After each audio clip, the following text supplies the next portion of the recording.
Pode saltar o endereço aí para nós? Muito bem, é só um versículo, então nós vamos ler conforme está projetado ali, né? Para poder facilitar para mim e para você. Amém? Mas deixa a sua Bíblia aí. Se quiser também ir lá, fica à vontade. Vamos todos juntos? Porque um menino nos nasceu, um filho se nos deu, e o principado está sobre os seus ombros, e o seu nome será maravilhoso, Conselheiro, Deus forte, Pai da eternidade, Príncipe da paz. Quero ouvir agora. Ô, gente, ontem comemoramos mais um Natal. Como é que foi seu Natal? Beleza? Quem ganhou presente? Quem deu presente? Quem comprou o presente do pastor? Ué? Mabela chegou o presente aí. Isso. Vou ficar perfumoso. Aleluia. Querido, todos nós sabemos que Natal realmente é um tempo de festa, tempo de alegria, de reunir a família, né? Tempo de dar e receber presente, tempo de comelança. Ninguém tem coragem de segunda-feira ir na balança. Tem não. Quando vê uma balança, passa longe. Deus me livre. É realmente uma época bonita. Eu gosto desse clima de Natal, as pessoas alegres, correndo. Você quer ver um negócio que eu amo? É ver aquele negócio na rodoviária, no aeroporto, todo mundo querendo, né, viajar. A cidade fica colorida, as casas coloridas, a decoração, aquelas músicas. Aqui para nós que ninguém nos ouve, mas aquelas musiquinhas também é chata, né? Mas tudo bem. Blém, blém, blém, blém, blém, blém. Mas eu não quero falar sobre Natal, Natal tradicional, essas mensagens que tanto você tem ouvido, todo ano a mesma coisa. Hoje eu quero falar sobre esse tema aí, ó. Fala para mim. Nascimento, vida e morte de Jesus. E eu creio que o Espírito de Deus quer falar conosco, nos ensinar alguma coisa nessa noite a respeito desse tema. Amém? É claro que cada tópico desse aí daria para centenas e centenas de sermões. Mas brevemente eu vou falar alguma coisa a respeito de cada um deles e serei breve para que você não fique enfadado. Primeira coisa então, o nascimento de Jesus. O que é que o nascimento de Jesus ensina para nós? Querido, para mim, a lição mais importante que nos é ensinada a respeito do nascimento de Jesus é a humildade. Eu falei o quê? Humildade. Porque veja bem, querido, Ele é o Rei que nasceu servo. Ele é o Deus que se fez homem. O transcendente esvaziou-se de toda a sua glória. Olha, querido, quanta humildade da parte de Jesus. O dono do mundo não nasceu num berço de ouro, nem de todo luxo, toda a pompa de uma eternidade luxuosa. Mas ele nasceu, diz a palavra, numa estrebaria. Quem perdeu o estudo de quinta-feira do pastor Estevão precisa acessar lá. Nasceu numa estrebaria e o berço dele foi um coxo, onde os animais, onde era colocado alimento para os animais. O Criador dos céus e da terra, o Deus encarnado, diferente dos nobres desse mundo, querido, Ele não nasceu debaixo das luzes, das câmeras, dos fotógrafos, nem dos flashes da popularidade, ao contrário. A Bíblia diz que os seus assistentes foram os animais que ali estavam naquela estrebaria, era onde se ficavam os animais. Ainda bebê, ainda pequeno, quando depois de nascido, evidentemente, foi perseguido pelo rei Herodes. Teve que cruzar o deserto causticante do Sinai, atravessar o deserto do Saara para fugir até o Egito, porque um louco, um maluco, um rei estava querendo matá-lo. E ele não vai naturalmente de carro ou qualquer outro meio de transporte, mas ele vai sobre um jumentinho, conforme diz a palavra de Deus. Jesus cresceu como um carpinteiro numa pobre vila chamada Nazaré. Nazaré era uma vila, desculpa a expressão, insignificante, não havia nada de interessante ali, apenas uma colônia de pescadores. Tanto é verdade que quando Natanael é chamado dizendo, olha, nós vemos o Cristo Jesus de Nazaré, ele expressa, pode vir alguma coisa boa de Nazaré, ou seja, Nazaré era um lugarzinho insignificante, mas é ali, na sua humildade, que ele escolheu nascer e viver. Começou o seu ministério como um rabino itinerante, que a Bíblia diz que não tinha onde reclinar a cabeça. A Bíblia afirma que ele, sendo rico, se fez pobre, sendo servido pelos anjos do céu, diz a palavra de Deus que ele se esvaziou de toda a sua glória, abriu mão de toda a sua glória, para se tornar um homem, e assim mesmo sendo servo. E em certa ocasião ele cingiu-se com uma toalha, foi lavar os pés dos discípulos, que de alguma forma vaidosa disputavam quem seria o mais importante no reino de Deus. Querido, que lição de humildade nos ensina Jesus. Tudo que você possa imaginar de alguém dotado de toda a sabedoria, de alguém que tinha realmente do que se elogiar, do que se orgulhar, mas jamais fez isso, mas sempre viveu de forma humilde, foi a pessoa de Jesus. E ele deixa um recado para mim e para você: aprendei de mim que sou o quê? Manso e humilde de coração. Então a respeito do nascimento de Jesus, para mim essa é uma grande lição, a lição de humildade. Pelo fato de que ele deixou o esplendor da sua glória, abriu mão de tudo, para vir a este mundo, para nascer como homem e viver de forma humilde e sair vitorioso para dar a vitória para mim e para você. Aleluia, aleluia. Segunda coisa é a vida de Jesus. Querida, a vida de Jesus é realmente uma enciclopédia, ou seja, em tudo que nós tentarmos fazer, ou que nós gostaríamos de imitar, é a vida de Jesus. Mas se há algo que transcende, se há algo que sobressai em toda a vida de Jesus, foi o amor. O que eu falei? O amor. Em Jesus nós aprendemos o que é verdadeiramente amar. Porque ele não só pregou o amor, ele viveu o amor. Sua vida foi o amor em ação. E eu repito, ele não veio para ser servido, mas para servir. Querido, isso é uma expressão de amor. Ele se manifestou para levantar os caídos. Ele se manifestou para animar o fraco, para salvar os perdidos, para curar os enfermos, para restaurar aquele que está quebrado, que está machucado. Em todas as ocasiões, todas as oportunidades, Jesus estava expressando o seu grande amor. A Bíblia chega a dizer que ele andou por todas as partes, trazendo cura aos enfermos, fazendo bem a todos e libertando aqueles que estavam oprimidos pelo diabo. Pregação, ensino, cura, sempre fazia parte da agenda de Jesus. Esse era o seu ministério. A sua doçura atraía as crianças. O seu amor quebrantava, sua compaixão comovia os pecadores. Seu amor abria a porta da esperança para aqueles que se sentiam rejeitados pela humanidade. Ele nunca rejeitou ninguém. Ele nunca discriminou ninguém.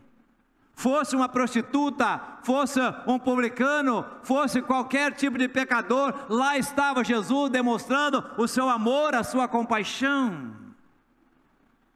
Todos aqueles que chegavam até Ele com o coração quebrantado, recebia dele o perdão. Todos aqueles que iam a Ele em busca de alívio, encontrava uma palavra de consolo.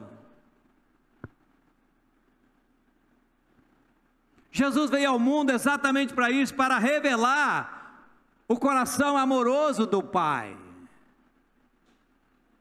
E você quer coração mais amoroso do que o Pai, do nosso Deus? A Bíblia diz assim que Deus amou o mundo de tal maneira, ou seja, não encontrou uma palavra que pudesse expressar o tamanho desse amor, de tal maneira que deu seu Filho unigênito que Ele tinha, para que todo aquele que nele crê não pereça, mas tenha vida eterna, ou seja, por mim e por você, para todos nós. Ele é o caminho que nos leva de volta ao Pai.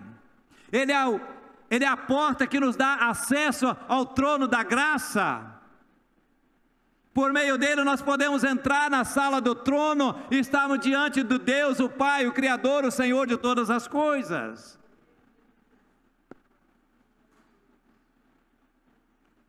Então, querido, ele não veio apenas ensinar o amor, mas ele viveu o amor. Ele praticou o amor, porque uma coisa é você falar, faça isso, e outra é você demonstrar, fazer para demonstrar que realmente você vive aquilo.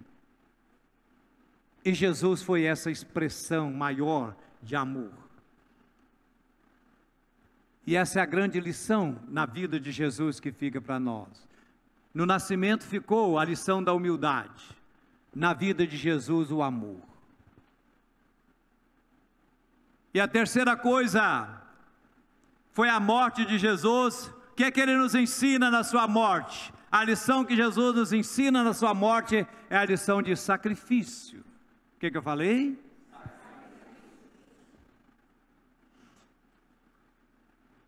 Diz a Bíblia que ele veio ao mundo para dar a sua vida em favor dos seus escolhidos. Querido, ele morreu pela sua igreja, ele deu a vida pelas suas ovelhas. Ele diz: minhas ovelhas me ouvem, eu as conheço e eu dou a vida por elas. Ou seja, o seu amor, além de amar, foi um amor também sacrificial.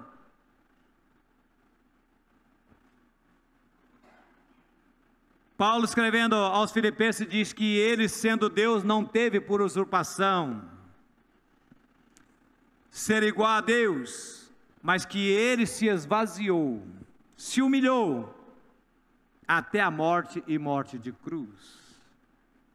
Jesus ofereceu a sua vida, querido. Na verdade, a sua morte foi uma morte voluntária. Não foram os judeus quem crucificaram, quem mataram Jesus. Ao contrário, ele espontaneamente deu a sua vida por nós.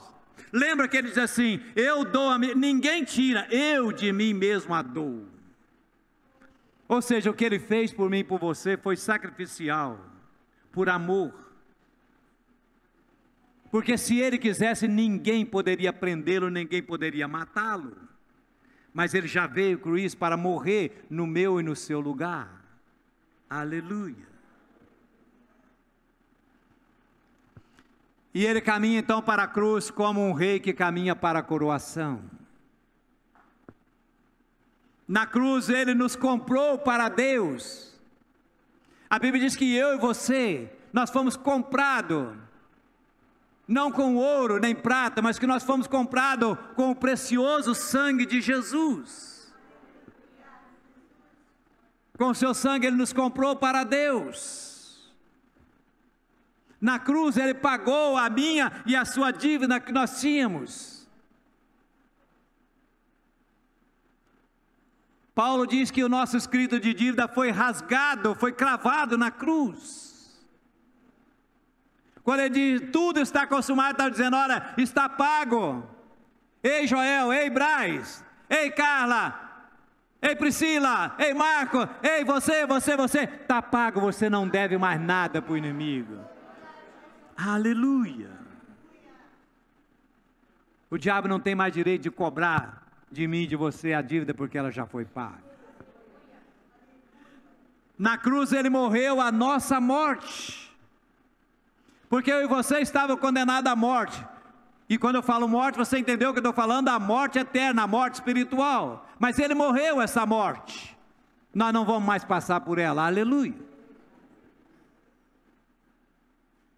Na cruz ele sofreu o nosso castigo. A Bíblia diz que o castigo que nos traz a paz estava sobre ele. Quem deveria estar naquela cruz? Era eu, era você, éramos nós. Mas ele foi no nosso lugar.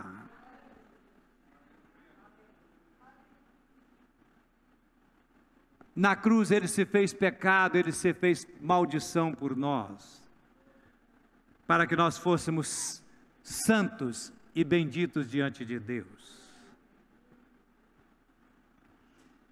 A sua dor e a sua morte horrenda tornou-se a fonte da nossa redenção. Sua morte foi a maior prova de amor que esse mundo já conheceu.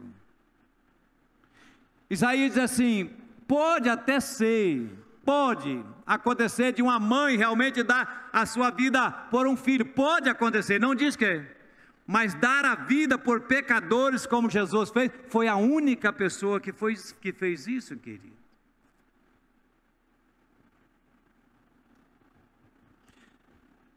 Sabe, e ele nos deixou um pedido.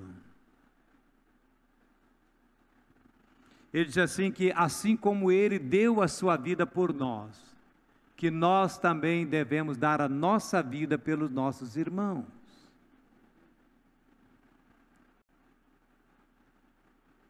Sabe, querido, eu não sei se você tem notado, mas já há algum tempo, que o Espírito do Senhor, nas mensagens que Ele tem me dado, eu tenho trago à igreja, eu venho falando de perdão, perdão, perdão. Não sei se você tem observado isso.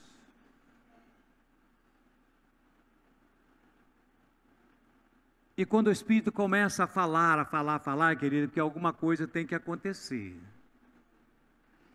E eu acho que não há época mais linda, mais propícia do que essa, para exercitarmos o perdão. Lembrar do que Deus e o que Jesus fez por nós. Então eu volto a falar o que eu já tenho falado aí há alguns domingos. Se tem alguma coisa que você precisa acertar na sua vida com alguém, querido, não entre em 2022 com isso no seu coração. Enterra isso em 2021. Comece uma nova fase. Exercita o perdão. Afinal, você não é tão santo quanto você imagina. Nós somos falhos. Nós ofendemos. Não somente somos ofendidos, nós também ofendemos as pessoas. E tal qual Jesus nos perdoou, nós também devemos perdoar. Foi isso que Ele falou. Então Jesus é o nosso modelo em tudo, querido. E eu volto a dizer, Ele disse: aprendei de mim, que sou manso e humilde de coração. Nós precisamos aprender de Jesus, querido. A nota triste que eu vejo, em geral, quando chega o Natal, para mim a nota triste é que as pessoas estão pensando mais nas festas do que na pessoa de Jesus. É um corre-corre, cada um preocupado com as festas, o que vai fazer, o que vai comer, o que vai comprar, o que vai dar. E a cada Natal que passa, Jesus vai sendo colocado cada vez mais de lado. O verdadeiro sentido do Natal vai sendo ofuscado. Mas pelo menos eu e você, que declaramos e somos servos do Senhor Jesus, não podemos deixar apagar isso jamais. Por isso que hoje foi tão bom, Raquel, ouvir esses cânticos. Eu sei o sentido do Natal. O verdadeiro sentido do Natal é Jesus. A palavra Natal significa natalício, nascimento. E só tem o verdadeiro Natal, só conhece o verdadeiro Natal aquele cujo coração Jesus já nasceu. Então nós precisamos devolver a Jesus o sentido do Natal. As luzes, os cânticos, a ceia, os presentes, querido. Isso perde totalmente o significado se Jesus não for o centro da nossa vida. Se Jesus não for o centro da nossa família. Se Jesus não for o centro da nossa igreja. Se Jesus não for o centro da nossa adoração.